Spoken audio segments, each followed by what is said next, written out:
All right, I know this is going to be controversial, but someone has to say it. Slavery never left America. It just transformed. Ready? I'll prove my point. Imagine you wake up tomorrow and someone says, hey, you can own slaves.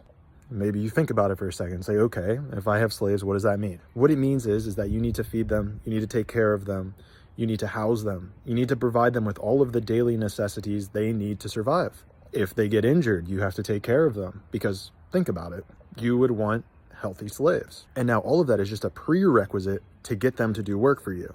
And that becomes very expensive very quickly. So what if they created a different way?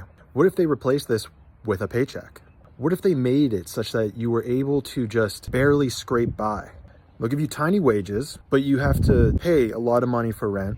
You have to pay a lot of money to go to the doctors. You have to pay a lot of money for food and clothing. Wouldn't this keep people still trapped and still having to do what you want them to do for you? But now they call this a 9-to-5. At some point, the elites figured out that wage slavery is far cheaper than slavery. The truth is that they want us all trapped, physically and mentally. Because if they can keep you trapped physically and mentally, then they're your master. If you're in fear and you don't know where your next paycheck's gonna come from, you can't think of bigger visions. You become a slave to the system. And that's why essentially slavery never left America, and why we need to fight for the world that we believe in.